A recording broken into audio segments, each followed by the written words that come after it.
Hello everyone, start करते हैं आज की क्लास।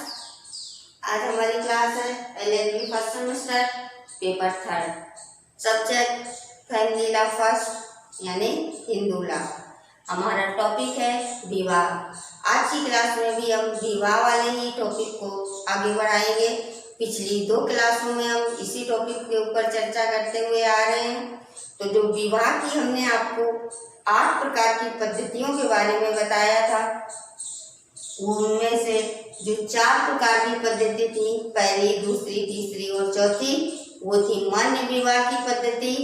5वीं, 6ठी और 7वीं और 8वीं अमान्य विवाह पद्धति के अंतर्गत आती है। आज हम आपको बताएंगे कि अमान्य विवाह पद्धति क्या है।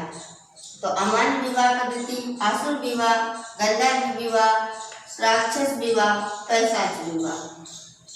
तो पहले देखते हैं आसुर विवाह के ऊपर। इस पद्धति में वर कन्या के लिए धन देकर स्वेच्छा से स्वीकार करता है और जो धन है ये कन्या के पिता अथवा संरक्षक को दिया जाता है। कहने का मतलब है जो आसुर में या आसुर विवाह होता है, इस विवाह के अंतर्गत जो वर होता है वो कन्या को स्वीकार करने के लिए धन देता है या धन को देकर कन्या को स्वीकार करता है। कन्या के बदले में वो उसके पिता अथवा संरक्षक को कोई वस्तु, पैसे, कुछ भी धन दे सकता है और उसको देकर स्वीकार कर लेता है। ये धन कन्या को नहीं दिया जाता है, ये धन कन्या के पिता अथवा संरक्षक को दिया जाता है। इस प्रकार से कन्या के पिता या संरक्षक जो भी उसका विवाह करते हैं वो कन्या को पैसे के बदले में वर को देते हैं। तो ऐसा माना जाता है कि इस प्रकार के विवाह में कन्या को बेचा जाता है, यानी बेचा जाता है। क्यों? क्योंकि उसके बदले में उससे धन लिया जाता है। तो इस पद्धति के अनुसार लड़की को बेचा जाता है। तो जो आसुर पद्धति का विवाह होता था वो ऐसे ही होता था कि लड़की को स्वेच्छा से कोई लड़का आता था और कन्या के पिता को पैसे दे देता था, उसके बाद कन्या को लेके चला जाता था। जिस प्रकार हम कहीं भी जाते हैं, कोई सामान लेके आते हैं, उसी तरह से होता है कि भाई पैसे दे दिए और सामान ले लिए और लेके चले, ठीक उसी प्रकार से तभी कहा जाता है कि ऐसी पद्धति में या आसुर के अंतर्गत जो विवाह होता था, ये जो आसुर विवाह है, इसमें लड़की को बेचा जाता था। अगला आता है गंधर्व विवाह। वर एवं कन्या की इच्छा अनुसार परस्पर प्रेम से अलिंगनादि मैथुन होने के गंधर्व विवाह कहा जाता है। कहने का मतलब है जो ये गंधर्व विवाह होता है, इस विवाह में कन्या के पिता अथवा संरक्षक या उसके घर वालों का कोई रोल नहीं होता है। इस प्रकार के विवाह में वर और कन्या दोनों ही आपस में पहले उन दोनों में प्रेम हो जाता है और उसके बाद उनके अंदर मैथुन हो जाता है और उसके बाद ये अपने उस प्रेम को आगे बढ़ाने के लिए विवाह कर लेते हैं। इस प्रकार के विवाह में किसी भी धार्मिक कृत्य किए बिना ही वर और कन्या के बीच शारीरिक संसर्ग स्थापित हो जाता है। जिस प्रकार हम जो दूसरे विवाह होते हैं उनमें पहले विवाह किया जाता है, धार्मिक कृत्य किए जाते हैं जो विवाह के समय होता है, उसके बाद पति और पत्नी के बीच में शारीरिक संपर्क आता है। जबकि इस प्रकार का जो विवाह होता था उसमें कोई भी धार्मिक कृत्य किए बिना ही इनमें शारीरिक संसर्ग स्थापित हो जाता है। ये इनके परस्पर प्रेम से विवाह होता था, तो इसे लव मैरिज भी मान सकते हैं। तो जिस प्रकार से आपने दुष्यंत और शकुंतला का विवाह हुआ था, तो जो दुष्यंत और शकुंतला का विवाह था वो इसी प्रकार का विवाह था, यानी गंधर्व विवाह ही था। अगला आता है राक्षस विवाह। जिस प्रकार ये नाम से स्पष्ट है, तो इसके बारे में देखो। इस विवाह पद्धति में कन्या के पक्ष वालों की हत्या कर अथवा अंगादि छेदन करके गृह एवं द्वार आदि को तोड़कर रोती बिलखती हुई कन्या का बलात् अपहरण करके विवाह किया जाता है।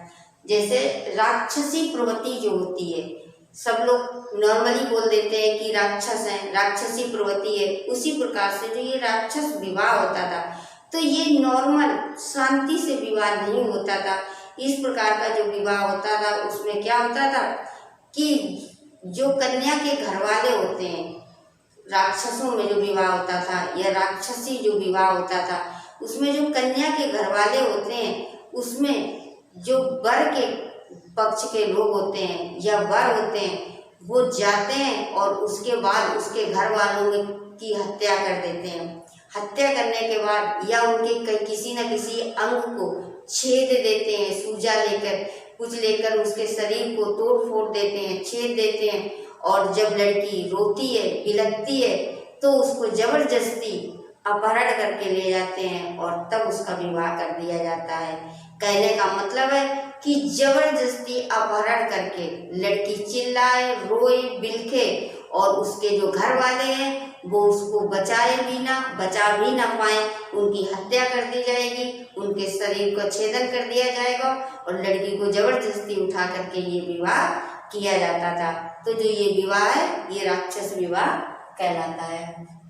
अगला आता है पैशाच विवाह। इसके अंतर्गत सोई हुई कन्या को नशीली वस्तुओं का सेवन करवाकर उसकी अचेतना अवस्था में मैथुन करके अथवा विकृत चित्त वाली कन्या के साथ मैथुन करके विवाह किया जाता है। राक्षस और पैशाच दोनों ही एक ही जैसे वर्ड है। इसके अंतर्गत क्या होता है कि जिस कन्या का विवाह करना है, कोई भी सोई हुई कन्या जब सोती है तब उसको नशीली वस्तुओं का सेवन करवा देते हैं, इंजेक्शन लगवा देते हैं और उसके बाद जब वह चेतना अवस्था में हो जाती है तब उसके साथ मैथुन करते हैं और उसके बाद उसका विवाह करते हैं। या जो कन्या विकृत चित्त वाली होती है यानी वो बुद्धि से स्वस्थ नहीं होती है, स्वस्थ मस्तिष्क की नहीं होती है, ऐसी लड़की के साथ मैथुन करके विवाह किया जाता है।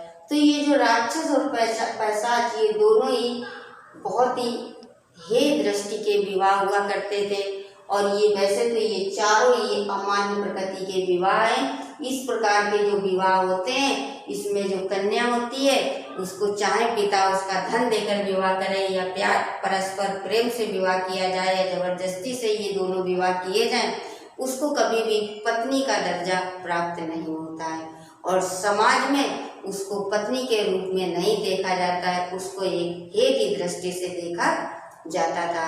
तो ये थे विवाह की अमान्य पद्धतियाँ। हमने विवाह की मान्य और अमान्य दोनों पद्धतियों के ऊपर चर्चा कर ली है।